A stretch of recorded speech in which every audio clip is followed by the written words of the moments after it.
என் தமிழ் உறவுகளே, கால தோஷம், கலப்பர தோஷத்தால் பாதிக்கப்பட்டவர்கள் வழிபடக்கூடிய ஒரு முக்கிய பரிகார தலம் தான் இன்னைக்கு நம்ம பார்க்க போறோம்.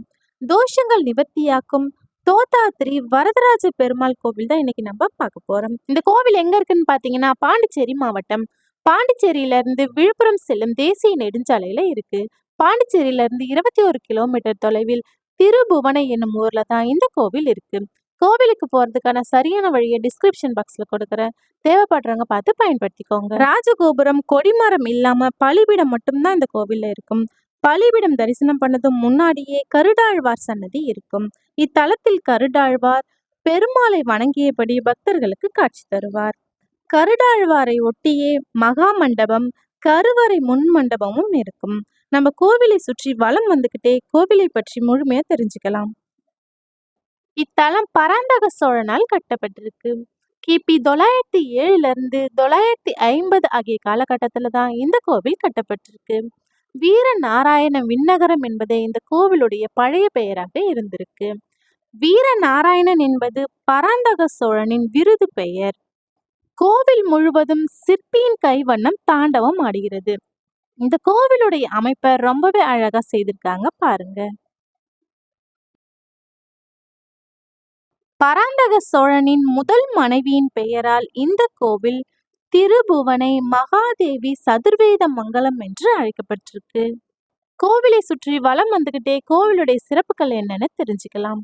பஞ்ச கிருஷ்ணாரண்யங்களில் ஒன்றான தலம். குருவும் சுக்கிரனும் ஐக்கியமான திருத்தலம். பராந்தக சோழன் திருப்பணிகள் செய்த திருத்தலம்.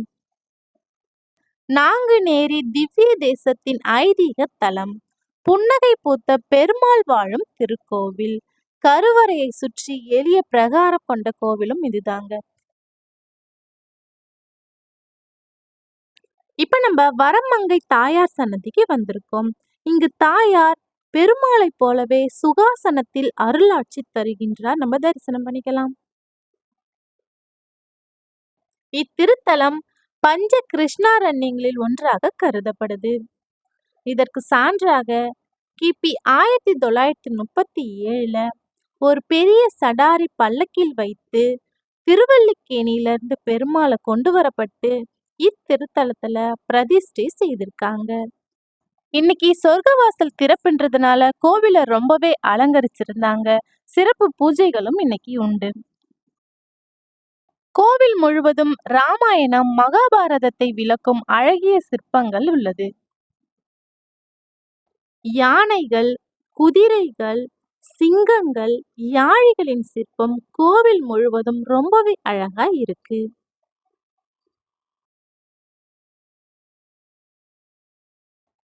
அதோ தெரியுது பாத்தீங்களா ஆண்டாள் சன்னதி. அங்கதான் இப்ப நம்ம போய்கிட்டு இருக்கோம். அங்க போயிட்டு பார்க்கலாம்.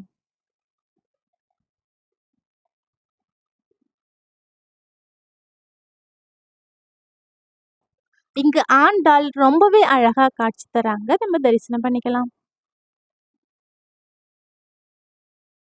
இப்ப இந்த கோவில் இந்திய தொல்லியல் துறையின் கட்டுப்பாட்டின் கீழ் இருக்கு.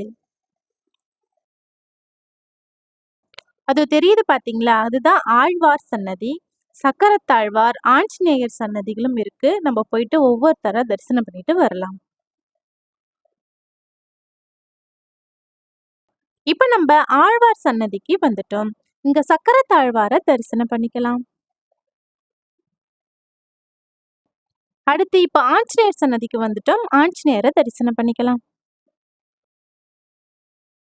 கோவில் முழுவதும் அதிகமான கல்வெட்டுக்கள் இருக்கிறதையும் நம்மளால பார்க்க முடியுது.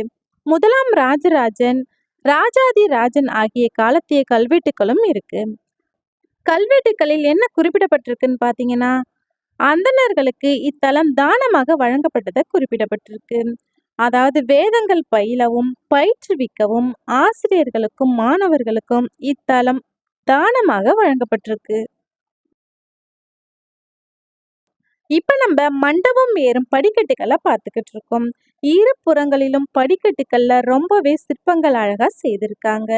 இங்க யானைகளின் அணிவகுப்பு ரொம்பவே அழகா நம்ம வியப்பில் ஆழ்த்துற மாதிரி இருக்கு.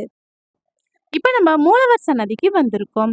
பெருமாள் சுகாசன கோலத்தில் புன்னகை பூத்து எழிலாக காட்சி தருகின்றார். நம்ம தரிசனம் பண்ணிக்கலாம். ராமாயணத்தில் வரும் ஒவ்வொரு நிகழ்வுகளையும் சிற்பமா செய்திருக்காங்க. சூர்பனகையின் மூக்கறுத்தல் நிகழ்வை இங்க தத்ரூபமா வடிச்சிருக்காங்க பாருங்க. நரசிம்மரின் பலவிதமான அவதார காட்சிகளை ரொம்பவே அழகா சிற்பம் வடிச்சிருக்காங்க. அம்பு எய்வது போலவும் குகனோடு ராமன் பயணிப்பது போல என பல சிற்பங்களை ரொம்பவே தத்ரூபமா புடைப்பு சிற்பங்களை செய்திருக்காங்க. இந்த கோவிலுடைய அமைப்பையே ரொம்பவே அழகா செய்திருக்காங்க பாருங்க. இங்குள்ள ஒவ்வொரு சிற்பங்களும் ஒவ்வொரு நிகழ்வுகளை எடுத்துரைப்பது போல இருக்குங்க. தோஷங்கள் நிவர்த்தியாகும் ஒரு அற்புத பரிகார தலம். கலப்பிர தோஷம், கர்ப்ப தோஷம் உள்ளவர்கள், அதாவது திருமண தடை, குழந்தை பாக்கியம் வேண்டுபவர்கள் இந்த கோவிலுக்கு வந்து தங்களுடைய வயதிற்கு ஏற்றபடி எண்ணிக்கையில நெய் தீபம் ஏற்றலாம். அப்படி இல்லைன்னா 5 நெய் தீபம் மட்டும் ஏற்றினாலே போதும். நெய் தீபம் ஏத்திட்டு கருவறையில் அமைந்துள்ள சிறிய பிரகாரத்தில் 48 முறை சுற்றி வர வேண்டும். இந்த பரிகாரத்தை நம்ம எப்ப செய்யணும்னு பார்த்தீங்கன்னா வியாழக்கிழமையில செய்யணும். வியாழக்கிழமை காலை 10 மணி முதல் 11 மணி வரையும், மாலை 5 மணி முதல் 6 மணி வரையும் செய்தால் நல்ல பலனை அடையலாம். கோவில் திறந்திருக்கும் நேரம் காலை 6 மணி முதல் 9 மணி வரை திறந்திருக்கும். மாலை 5 மணி முதல் இரவு 8 மணி வரை திறந்திருக்கும். ஆனால் வியாழக்கிழமைகளிலும் சனிக்கிழமைகளிலும் காலை 6 மணி முதல் 12 மணி வரையும், 5 மணி முதல் இரவு 8:30 மணி வரையும் திறந்திருக்கும். நான் ஏற்கனவே சொன்ன மாதிரி இங்க எல்லாமே குறிப்பிட்டிருக்காங்க பாருங்க. பராந்தக சோழனால் கட்டப்பட்டிருக்கு. வீர நாராயண விண்ணகரம் என்பது இந்த கோவிலுடைய பெயர். கோவில்ல சோழர் காலத்திய நிறைய சிற்பங்கள் இருக்கு அப்படின்னு சொல்லி ஒரு புறம் ஆங்கிலத்திலும் மற்றொரு புறம் தமிழிலும் ரொம்பவே தெளிவா கொடுத்துருக்காங்க. பார்த்து படிச்சு தெரிஞ்சுக்கோங்க. இந்த கோவிலுக்கு போறதுக்கான சரியான வழியை டிஸ்கிரிப்ஷன் பாக்ஸ்ல கொடுக்குறேன். கண்டிப்பா ஒரு முறை வந்து பாருங்க. மீண்டும் வேறொரு பதிவில் சந்திப்போம்.